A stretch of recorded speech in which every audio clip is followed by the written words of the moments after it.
धर्म, कर्म, विधि विधान और ज्योतिष की सटीक जानकारी पाने के लिए YouTube चैनल जीवन दर्पण को सब्सक्राइब करें और हाँ, अपडेट रहने के लिए बेल आइकन दबाना ना भूलें। 4 श्रोता हैं और चारों 4 किस्म के श्रोता हैं और उन चारों में 2 कैटेगरी बनी हुई।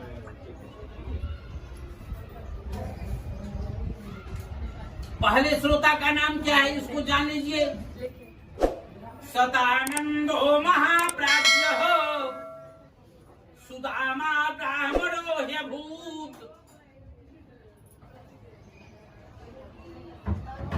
सतानंद नाम का ब्राह्मण था, जिसको स्वयं विष्णु भगवान ने बूढ़े बाबा के रूप में कहाँ मिले थे, बनारस में मिले थे।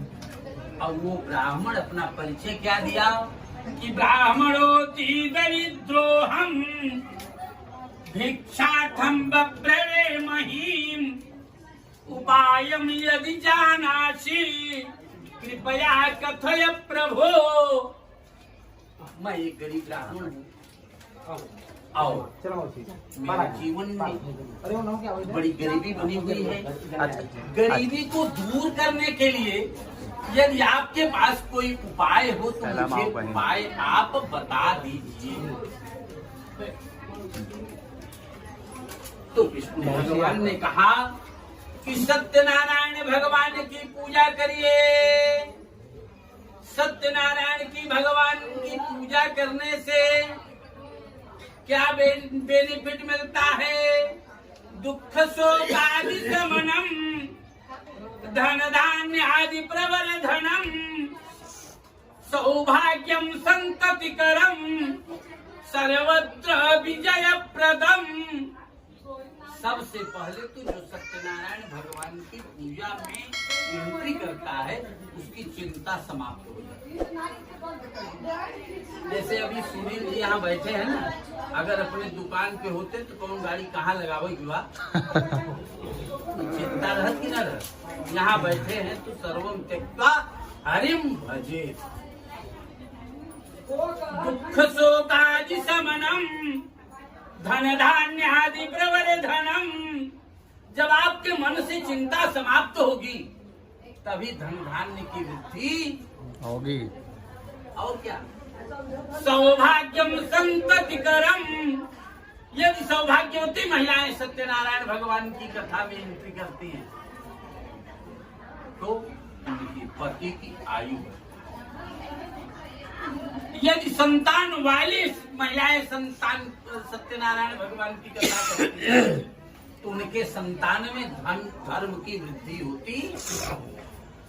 और यदि निसंतान महिलाएं संतान की कथा करती हैं, संतान की इस कथा में जाती हैं तो निश्चित ही संतान की प्राप्ति होती है। ऐसा भी कथा श्रोता एक है जिसका नाम साधु नामक मुनि। समझ गए? अब ये कथा किया कहाँ जाए, कब किया जाए? यस्मिन कस्मिन दिने मर्त्यो भक्ति श्रद्धा समन्वित हो। चाहे जिस स्थान पर सत्यनारायण भगवान की कथा किया जाए, लेकिन श्रद्धा भक्ति का होना जरूरी है। ये श्रद्धा भक्ति है तो एक बार सत्यनारायण भगवान की पूजा करने से जितने 4 श्रोता हैं सबको बेनिफिट मिलेगा। और हम आप हजारों बार करते चले आ रहे हैं, कोई बेनिफिट नहीं। कभी भी आप पूजा में 10 मिनट ही बैठिए, 5 मिनट ही बैठिए, लेकिन श्रद्धा भक्ति का होना। ये दबाव ना हो कि पंडित जी बंदी हराई मारते, ये दबाव नहीं। सर्वत्र विजय प्रदम। तो पहले सत्यनारायण भगवान की श्रोता की बात में कर रहा था कि सतानंदो महाप्राज्य हो। वह जो गरीब ब्राह्मण था, पूजा सुनने भगवान को देखा था लेकिन पहचाना नहीं। लेकिन भगवान की पूजा किया, उसे बेनिफिट मिला, तो वह मासी व्रतम कृतम, प्रत्येक महीने सत्यनारायण भगवान की पूजा किया। उससे क्या हुआ, वो श्रेष्ठ ब्राह्मण कहा जाने लगा। हाँ, वो एक बार ऐसे सत्यनारायण भगवान की पूजा करता था तो साधु नामक बनिया घूमते, एक लकड़हारा, एक व्यापारी था, वो घूमते टहलते उसी रास्ते से जा रहा था लकड़ी बेचने के लिए। लकड़ी बिकता नहीं था और वहां भीड़ देख करके बैठ गया, यहाँ लकड़ी खरीदने वाले कुछ। लेकिन पहले के श्रोता में और अब के श्रोता में जमीन आसमान का अंतर पाएगा। पहले के श्रोता भगवान की कथा सुनने जाते थे तो कुछ बात नहीं करते थे, और अब के श्रोता खूब बात करते हैं, बहुत दिन बाद मिले हो, हाल चाल समझ। अगर ये कथा की एक भी लकीर, एक भी शब्द अगर आपके दिमाग में आ जाएगा तो सत्यनारायण भगवान की कथा सुनने का 110% बेनिफिट मिल जाएगा। लेकिन हम आप प्रयास अब वो लकड़हारा सत्यनारायण भगवान की कथा सुना, उसके पास भी पैसे नहीं थे। ये दिमाग लगाया कि आज लकड़ी की पूंजी, लकड़ी बेच करके जो धन मैं पाऊंगा सारा धन मैं भगवान की पूजा में लगा। संयोग से पूजा तो किया, लकड़ी के लिए पूंजी बचाना चाहता, पूंजी अगर लगाने के लिए बचाता तो बचा लेता, लेकिन संकल्प व्यक्ति का सही होना चाहिए। ऐसा संकल्प नहीं होना चाहिए। एक व्यक्ति पेड़ पे चढ़ा था, उतर नहीं पा रहा था, तो कहा हनुमान जी नीचे उतार दीजिए, 1 किलो लड्डू चढ़ाया। हिम्मत बांधा, आधा पेड़ नीचे चला आया, मैंने सोताया, फिर कहा हनुमान जी नीचे उतार दीजिए, आधा किलो लड्डू चढ़ाया। थोड़ा और 25% नीचे आ गया, कहा हनुमान जी नीचे उतार दीजिए, 1 पाव लड्डू चढ़ाएंगे। जब जमीन पर उतर गया तो कहा हनुमान जी अपने बले पर उठ के उतरा है तो वहां बहाना पकड़े हैं। ऐसा संकल्प नहीं होना चाहिए। ये चारों श्रोता थे, उनका संकल्प बहुत क्लियर, और उसी संकल्प के कारण उन्हें पहली बार सत्यनारायण भगवान की पूजा का फल मिला।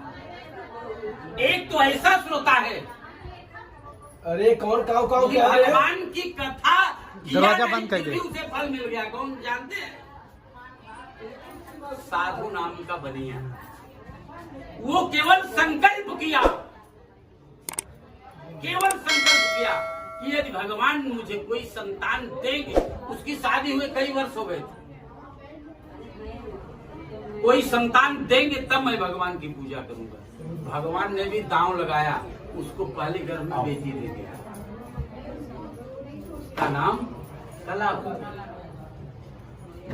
भाग्यशाली बेटी पैदा हुई, उसका विकास होने लगा, और ये संकल्प क्या किया था कि भगवान की पूजा हम संतान की प्राप्ति के बाद, लेकिन संतान की प्राप्ति हो गई, भगवान की पूजा नहीं किया सकता। बेटी बड़ी होने लगी, भाई साहब बेटी बड़ी होने लगी, शादी का भी समय आ गया, शादी भी कर दिया, और भगवान की पूजा ज्यादा ऊपर नहीं जा रहे हैं हम, केवल में आप लोगों को बता रहे हैं क्या कि वो सत्यनारायण पहला श्रोता जो था सतानंद, वो अगले जन्म में सुदामा के रूप में पैदा होकर के साक्षात श्री कृष्ण का दर्शन करके और मुक्ति प्राप्त हुआ। सुदामा और कृष्ण का मिलन हुआ कि नहीं? सुदामा के जीवन में धन की आवश्यकता उस समय नहीं थी, केवल भगवान का दर्शन चाहते थे। भगवान का दर्शन कैसे? यहाँ तक कि उनकी पत्नी सुशीला कही कि आपने कभी मुझसे चर्चा किया था कि आपके मित्र हैं द्वारिकाधीश, वो कुछ आपको धन दे देंगे, चाहिए न?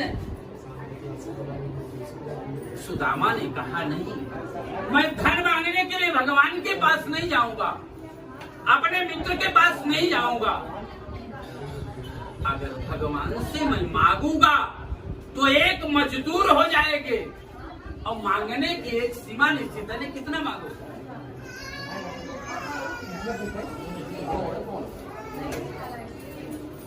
सुदामा कहती मैं नहीं। तो पत्नी कही कि दर्शन करने ही चले जाइए। पत्नी के दिमाग में ये बात आई कि भगवान को बताने की क्या जरूरत है कि मेरे पास क्या है क्या नहीं। तो सुदामा ने बाध्यता रख दिया। वो क्या? रिक्तहस्तान्न गच्छेतो राजानं देवतां गुरुं। प्रिय, राजा के पास खाली हाथ नहीं जाना चाहिए, देवताओं के पास भी खाली हाथ नहीं जाना चाहिए। इसीलिए आप लोग केला उला ले आए हो, एक मने हमारी केला ले आए हो। खाली हाथ नहीं जाना चाहिए। अब सारे लोगों को ये पता है कि भगवान के पास कुछ लेकर के सोचना, और वो मेरा मित्र है। लेकिन इस समय राजा, जिस समय सुदामा ने कहा, सुदामा के घर में फूटी कौड़ी नहीं थी, फूटी कौड़ी नहीं थी, एक भी दाने नहीं थे, लेकिन सुशीला का व्यवहार पड़ोसियों से बहुत सुंदर। उसी के पास गई, बहन थोड़ा चावल चाहिए। संयोग से उसके यहाँ कई गोनी चावल आए थे, माल में स्कीम था, उसके आधार पर एक गोनी चावल दे दिया। गोनी को वहीं खोली आंगन में, एक मुट्ठी चावल लिया, अपने आंचल में रख दिया, चलने लगी। पड़ोसन कहने लगी वहां ले जाओ ना। कहा नहीं, बस इतनी कीजिए चलो। दूसरी पड़ोसन के पास गई, उसके यहाँ भी एक गोनी चावल मिला, केवल थोड़ा सा चावल लेकर के अपने आंचल में ले लिया, चलने लगी। पड़ोसन कही कि बहन ले जाओ। नहीं बहन, बस इतनी कीजिए। तीन पड़ोसियों से तीन किस्म की चावल मिल गए, और तीनों किस्म के चावल को इकट्ठा करके दे दिया भगवान के पास। भगवान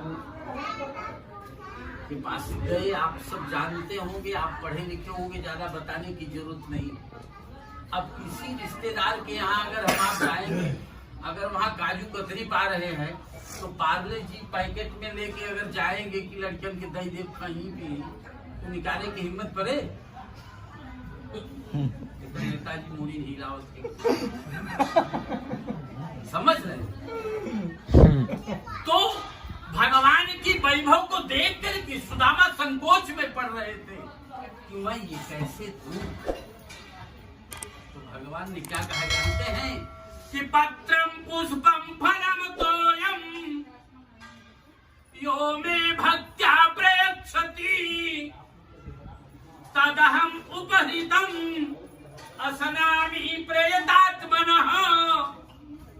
मित्र, मेरे पास आने के लिए वस्तु की जरूरत नहीं है कि आपने मेरे पास लाया क्या है। एक पत्ती भी ले आया है, वो प्रेम से ले आया है, वो मुझे स्वीकार है।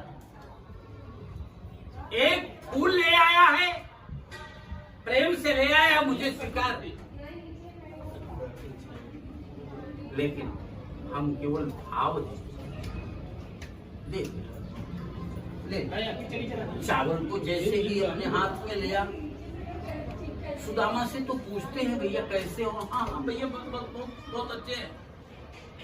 लेकिन चावल को देखने के बाद भी सुदामा की पत्नी सुशीला की यात्रा समझ में आई। तुरंत उन्होंने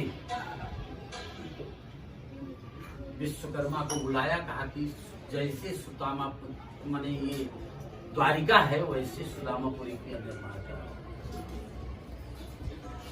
ठेकेदार पहुंच गए इसके पास, सुशीला के पास। यहीं बैठे हैं महोदय सुदामा। कहा कि हम स्वर्ण की सुदामापुरी बनाना चाहते हैं। सुदामा की पत्नी की क्या भाव थे जानते हैं आप? जिसके घर से पहली मुट्ठी चावल लिया था, पहले उसका घर बनवाया। फिर जिसके घर से दूसरी मुट्ठी चावल लिया, उसका घर बनवाया। तीसरे घर से चावल लिया, तीसरी मुट्ठी, उसका घर बनवाया। फिर अपना घर बनवाया, फिर पूरे गांव को परिवर्तन। हमारे आपके पास कोई आएगा तो सोचेंगे कि हम बनवा लें, पड़ोसी को क्या पता, जाने दो, चलो अपना काम करके। ये भाव होता है। इसी पर सत्यनारायण भगवान की कथा भी समाप्त कर देते हैं। और आप लोग सत्यनारायण भगवान की जय जयकार कर दीजिए, प्रेम से बोलिए सत्यनारायण भगवान की जय।